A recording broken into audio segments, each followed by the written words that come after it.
baby atau anak kecil yang meninggal dikatakan terus masuk surga. Akan beri syafaat pada ibu bapanya.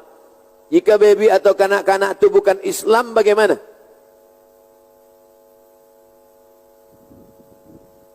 Wildanum mukhalladun. Wildan, budak kecil. Mukhalladun, yang diberikan kekekalan. Budak kecil yang akan membawa tempat air minum di surga, memberikan air minum kepada penghuni surga. Budak kecil yang lahir walaupun dari orang tua ibu bapa tak Islam, karena mereka sebenarnya lahir dalam keadaan Islam. Mana dalilnya mereka ini Islam?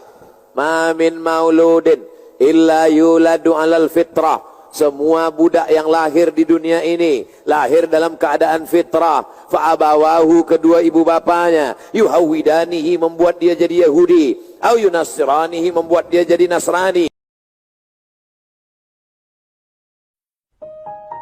Hidup ini enak kalau dibuat enak, pusing kalau dibuat pusing. Nggak enak kalau dibuat nggak enak. Itu kita sama Allah sudah dikasih hidup yang sebenarnya penuh dengan fasilitas yang kalau kita lihat bisa buat kita ini enak, tapi kenapa kita fokusnya itu ngelihat yang nggak enak, nggak enak. Siapa yang ngajarin kita lihat yang nggak enak? Setan. Setan itu tujuannya buat kita semakin jauh dari Allah.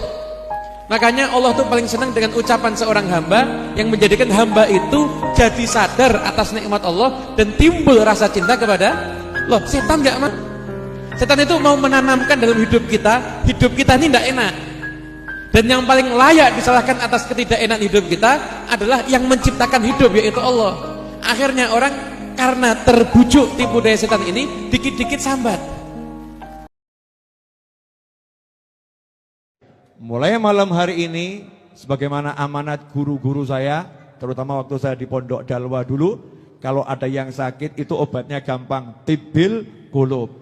Allahumma salli semuanya ala sayyidina Muhammadin tibbil qulubi wa dawaiha wa afiyatin abdani wa shifaiha wa nuril absari wa diyaiha wa ala alihi wa sahbihi wa sallim.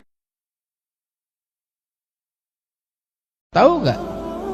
Buat sebagian orang, tiap malam dia bisa nyobain Lailatul Qadar. Kita termasuk nggak? Tahu dari mana? Mudah-mudahan kita termasuk orang yang tiap malam nyobain Lailatul Qadar. Kayak kita pergi ke toko minyak wangi itu ada testernya kan? Lailatul Qadarnya nanti di bulan Ramadan disembunyikan oleh Allah Ta'ala di antara malam-malam Ramadan, tapi testernya tiap malam ada, semalam ada, ntar malam juga ada. Apa testernya? Itu disebutkan di dalam hadis 4 rakaat ba'dal isya kamitslihinna min lailatul qadar. 4 rakaat kamu sholat sunnah 4 rakaat habis isya, itu pahalanya seperti 4 rakaat di malam Lailatul Qadar. 4 rakaat. 1 rakaat di malam Lailatul Qadar bagaikan 30.000 rakaat. Nah ini 4 rakaat pahalanya seperti berapa? 120.000 rakaat. Alhamdulillah. Karena Ramadan itu kan pahala lebih banyak daripada sebelumnya. Dan yang paling banyak menghasilkan pahala itu bacaan Quran, Bu. Pak, demi Allah saya katakan ya, kalau Anda ingin paket hemat tuh yang modalnya sedikit tapi pahalanya banyak sekali, itu Anda kerjakan rutin interaksi dengan Quran. Quran perdalam. Kenapa? Kalau amalan lain dikerjakan paling minimal 10 kebaikan. Al-Quran tidak, setiap hurufnya dihitung 10. Setiap huruf. Di bulan Ramadan hitungannya beda lagi, paling minimal 10 kali lipat hari biasa. Paling minimal. At-Tirmidzi nomor hadis 2910. Man qara'a harfan min kitabillahi falahu 10 hasanat. Siapa yang baca satu huruf dari kitabullah, dia dapat setiap hurufnya 10 kebaikan. Setiap huruf. Alif Lam Mim. Berapa huruf? Masya Allah, kali 10 30. Meninggal hari Jumat dijamin bebas siksa kubur. Apakah secara otomatis bebas siksa kubur? Tentu dihubungkan antara dalil dengan dalil. Seperti begini, ada hadis yang berbunyi, siapa yang menjaga 4 rakaat sebelum duhur dan 4 rakaat sesudah duhur, sunnah, dia akan diharamkan dari api neraka. Pertanyaannya, kalau ada orang sholat 4 rakaat sunnah sebelum duhur, 4 rakaat sudah duhur tapi tidak sholat duhur, kira-kira selamat gak dari neraka? Jadi harus dihubungkan dengan dalil, gitu kan? Masalah kasus orang bebas siksa kubur hari Jumat, itu ada kriterianya. Orang mukmin yang memang beribadah kepada Allah SWT dan tidak ada indikasi penyebab siksa kubur, kan gitu. Kalau dia meninggal hari Jumat tapi dia musyrik, tetap ada azab kubur. Ini hanya berlaku bagi orang beriman. Kalau dia meninggal dalam keadaan kafir hari Jumat, tetap kena, gitu kan? Jadi perlu difahamin masalahnya. Kalau ada orang yang agak kurang normal kesehatannya, dicek ke dokter nggak ketemu penyakitnya apa, sementara dia menjadi kesakitan segala macamnya, itu pastikan ada jin dalam tubuhnya.